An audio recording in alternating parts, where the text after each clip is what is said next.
Salut Marc, j'espère que tu vas bien. Marc, je viens de voir que Yoel Armia n'est pas à l'entraînement ce matin. Est-ce que tu peux nous dire qu'est-ce qui se passe avec Yoel?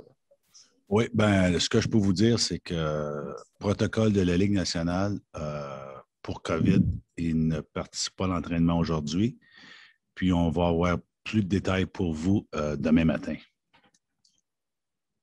Eric Engels. Hi, Mark. Thanks for doing this. You talked a lot about the culture that Shea Weber has brought to your group. I know you have a special relationship with Carey Price. It seemed pretty clear in the images that we saw after Game 6. And I know you build the team to win no matter what, but what does it mean to be able to provide an opportunity like this for those two guys specifically? Well, your question, Eric, those two gentlemen you mentioned, Pricer and Webby, it is special because they're the oldest of our players as far as the backbone of this team. So, and they've been through a lot, these two. Pricer as a goaltender in Montreal, as we know, it's demanding. There's a lot of expectation are high. And yeah, we do have special relationship.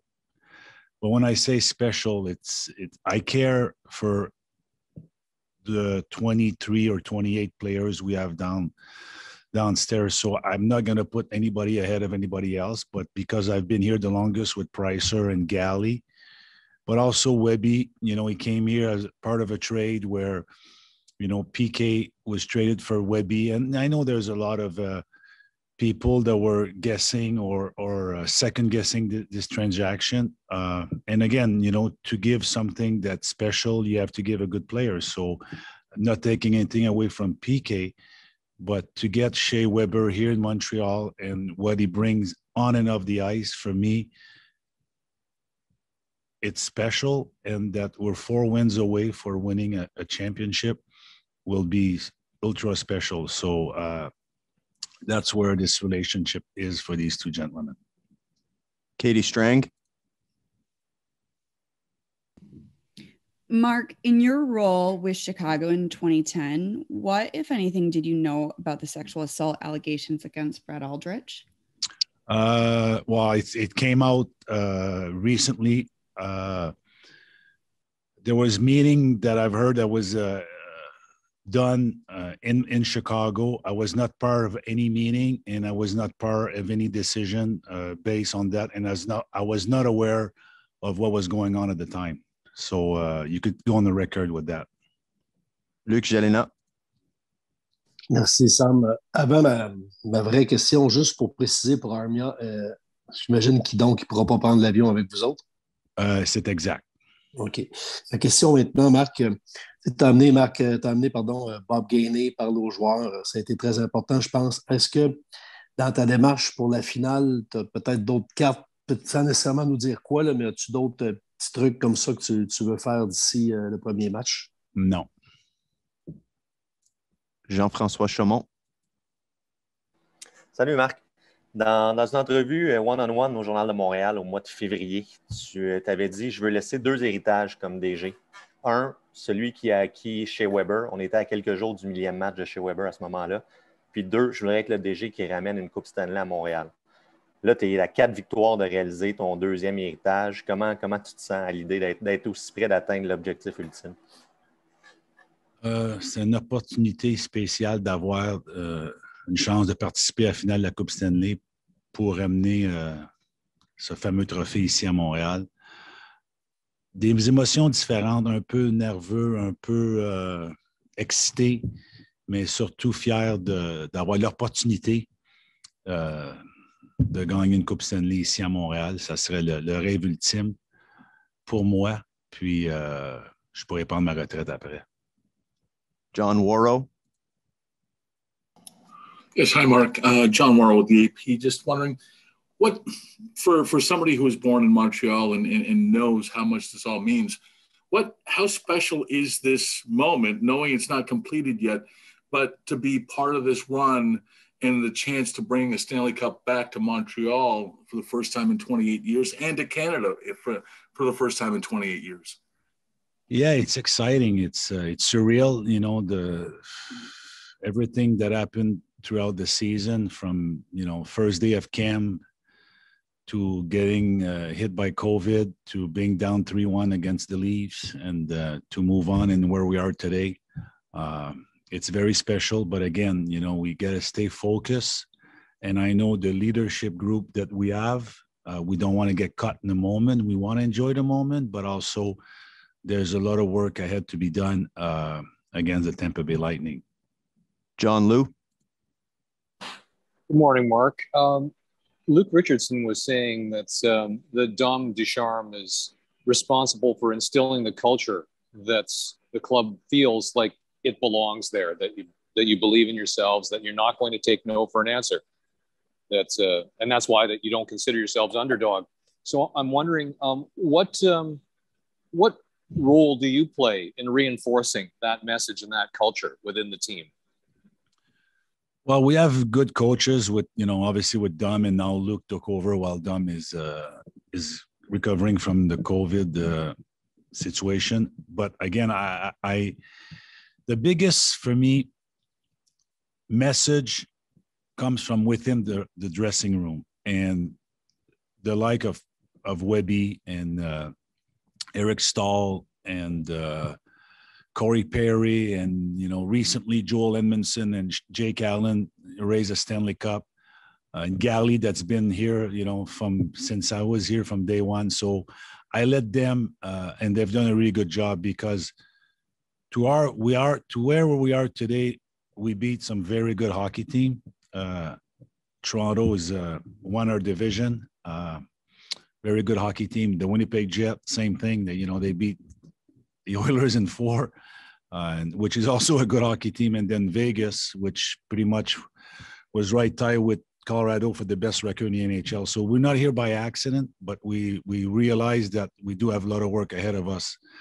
And the guys downstairs, they're very humble, they're very calm, and they respect the process, but they're enjoying it at the same time. Simon Olivier Lorange.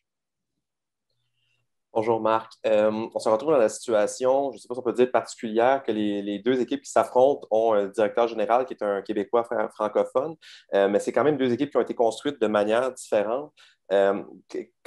Comme DG, toi, comment tu vois le travail justement de Brisebois et avant lui Yzerman pour construire le Lightning? Comment tu vois comment ils ont construit ça pour en arriver jusque-là, peut-être de ce qui est différent de la route que vous avez empruntée? Oui, écoute, c'est deux équipes bâties complètement de façon différente.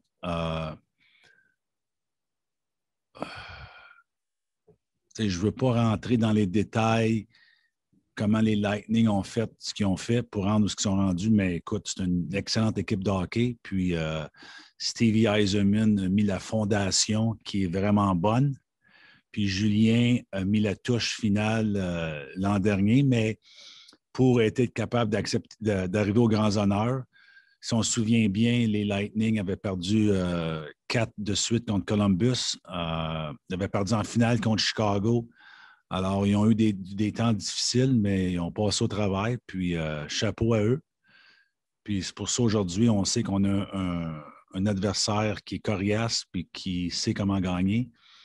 Mais de dire qu'on n'est pas les underdogs, je pense que c'est un peu... pour moi, c'est pas correct. On est les underdogs et c'est correct.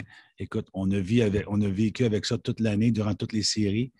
Puis on est prêt à rencontrer le défi demain soir à Tampa Bay. Martin Maguire. Bonjour Marc. Qu'est-ce qui fait, d'après toi, que ton groupe de joueurs est resté si résilient, si calme quand il y a eu des situations où le bateau là, s'abrassait puis vous étiez dans le pétrin, même contre Toronto et tout ça? Quelle est la qualité de ton équipe qui fait qu'ils ont passé à travers et que vous êtes là aujourd'hui? Le caractère. Écoute, c'est certain que tu as besoin de talent, de skill pour te rendre, mais aussi juste avec le talent, tu ne gagneras pas une Coupe Stanley ou tu ne te rendras pas en finale. Il y a beaucoup de caractère. Puis ça, c'est crédit au groupe de leaders. Puis les joueurs, je le sens, puis je le vois. Je vais utiliser une expression anglophone. They care about each other. They care about le gars à côté de lui. Puis c'est une raison pourquoi on était capable. Mais aussi, il y a de la chance. Tu sais, Martin, on va se le dire, là, les deux parties en overtime contre Toronto. Tu sais, il y a un peu de chance là-dedans. Tu crées ta chance aussi, je crois à ça, mais aussi pour te rendre où on est rendu aujourd'hui, on a eu un mélange de tout, de caractère, un peu de chance. Tu sais, souvent, on a pas nous, là, mais je sais qu'il y a eu beaucoup de critiques envers les arbitres dans la Ligue nationale, mais aussi, ça fait partie du processus. Tu vas avoir des calls qui vont aller contre toi, puis il faut que tu passes au travers de ça. Puis jusqu'à date, on était capable de passer au travers puis ça peut arriver à l'autre équipe aussi. Tu sais, souvent, c'est des erreurs humaines. Alors, c'est un mix de tout pour te rendre où ce qu'on est aujourd'hui. On va prendre 2 autres pour Marc. We'll take 2 more for Mark. Stu Cowan. Mark, after the game the other night, we saw you hugging Carey Price and looked like you whispered something in his ear. I don't know if you can share with us what you said to him. And also, can you just describe your emotions after everything this team went through this season? And you also, people questioning the team, people maybe questioning some of your moves. What, in that moment after the game, just can you describe what you were feeling and what your emotions were? Yeah, I mean, I get a little emotional. I guess I wear it on my sleeve. And I care for these guys. I really do. I feel like, I mean, they're not my kids, but we put this team together. I mean, I think there's only 2 guys left, Pricer and Galley, since I've took over. So it's a team that we have put together, and it's rewarding to be where we are today. As far as what was said by the way, Stu, I hugged every one of them. I try not to forget anyone because I know how much they're important. Either you play 7 minutes or you play 27 minutes, you're part of this team. So I make sure I hug every one of them. But also I'll leave it between Pricer and I what was said, but I'm very happy for him that we are where we are today. We'll take the last question from Steve Simmons. Mark, Carey Price's numbers the last few years, regular season-wise, have not been Carey Price-like, but in the playoffs, his numbers have been exceptional. What happens to him, even in Olympics and World Cups, what happens to him when the big game hits that he does that he's not doing, for example, during a regular season? Well, I guess the expression we could use is he's a big game player. He rises to the occasion. He does extremely well under pressure. And the big moment, that's like you mentioned, the Olympics, he was outstanding. I was part of the management group at the World Cup. He was outstanding.